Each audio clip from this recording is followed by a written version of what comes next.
Welcome back to another video और आपका स्वागत है। हम लोग देख रहे हैं देवों के देव महादेव और आज हम देखने जा रहे हैं 6 एपिसोड। तो चलिए देख लेते हैं ये वीडियो।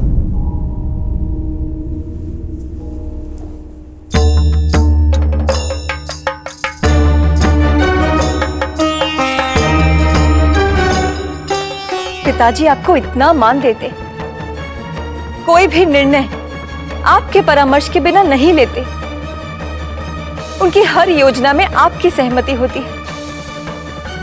तो क्या सप्त ऋषि भृगु के लिए यह संभव नहीं कि वे पिताजी से कह के सती की दंडादेश की कठोरता को कम करा सके?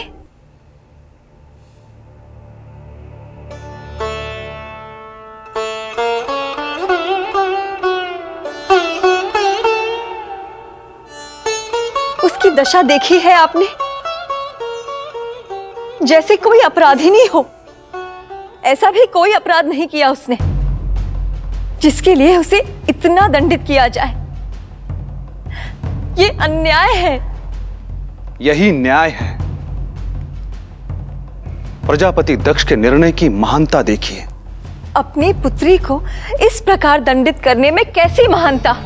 अपने विचारों की संकीर्णता से बाहर निकलकर इसे देखिए। अपने स्वार्थ के आवरण हटाकर किसी दूसरे को कठोर दंड कोई भी दे सकता है। आप, मैं, कोई भी। किंतु अपने सबसे प्रिय पुत्री को, जिसमें प्राण बसते हो, उसे सीमा लांघने के लिए इतना कठोर दंड दे पाना, यह है महान व्यक्तित्व। वो चाहते तो उसे क्षमा कर सकते थे।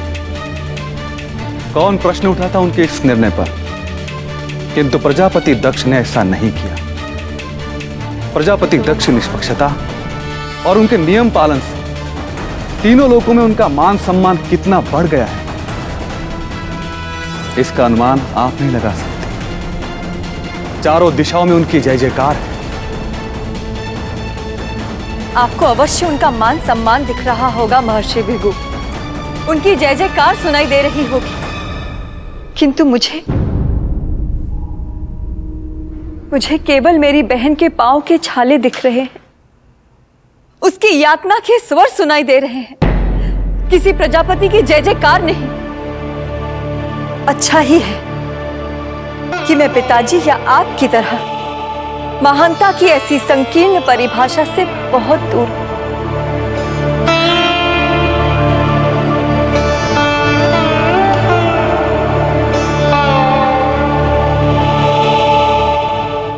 ये सब आपके पिता की शिव विरोधी गतिविधियों का परिणाम है। उनकी सती को शिव से दूर करने की योजना सती को शिव के और निकट लाती जा रही है। योजना? आपको लगता है ये पिताजी की योजना है? फ्लेक्सिबल नहीं है, वो नहीं है। शिव को अपमानित करने के लिए प्रजापति ने विष्णु मूर्ति में शिवलिंग की स्थापना नहीं की। परिणाम, सती का दधीचि के आश्रम जाना, शिव के नाम से परिचित होना और प्रजापति दक्ष द्वारा निर्धारित प्रायश्चित करने के लिए सती जिस तरह का जीवन निर्वाह कर रही है, वो स्वयं शिव की जीवन शैली ही तो है। प्रजापति ने सती को जिस मार्ग पर चलने को विवश कर दिया है,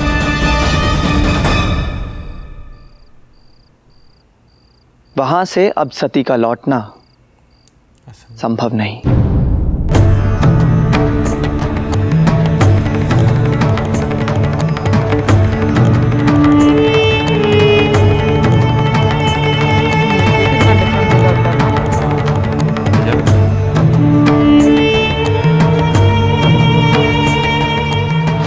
मेरी मंशा आपको दुख पहुंचाने की नहीं थी पिताजी। मैंने तो स्वयं ऋषि दधीचि से तर्क किया और उनकी कही को असत्य ही माना। अच्छा, वो लिख रहे हैं। आपकी सती बिन वायु, बिन जल, बिन अन्न के जीवित रह भी ले, पर अपने पिता के लाड और स्नेह के बिना जीवित नहीं रह सकती।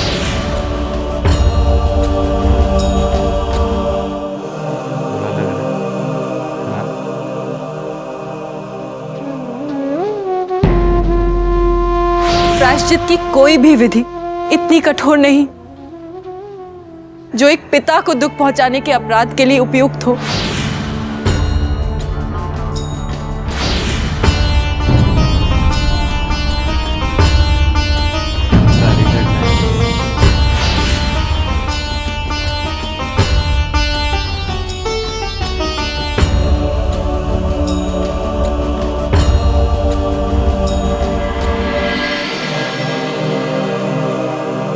सारी घटनाएं पंख से लिख रहे हैं।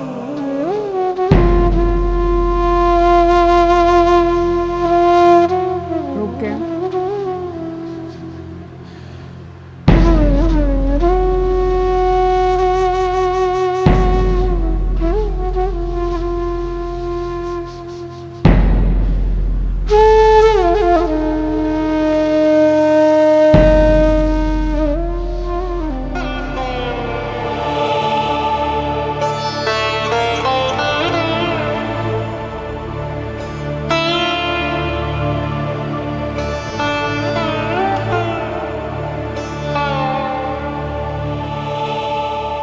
पूछेंगे नहीं कि सती कैसी है?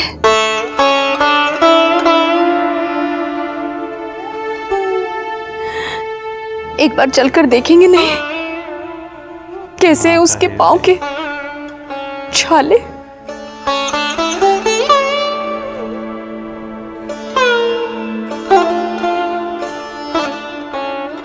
याद है आपको जब सती छोटी थी और कभी अस्वस्थ हो जाया करती थी,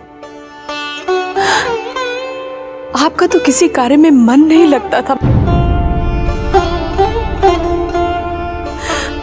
जब तक वो ठीक नहीं हो जाती थी आप उसके पास ही बैठे रहते थे, रहती हैं। मानो आप लाचार हो।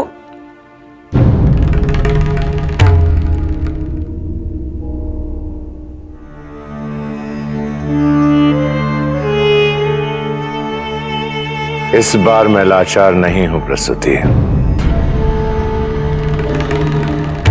सती के शरीर, सती के मन और सती की आत्मा पर लगा हुआ एक एक घाव और उसकी हर पीड़ा से जितना दुख आज मुझे हो रहा है उससे पहले कभी नहीं।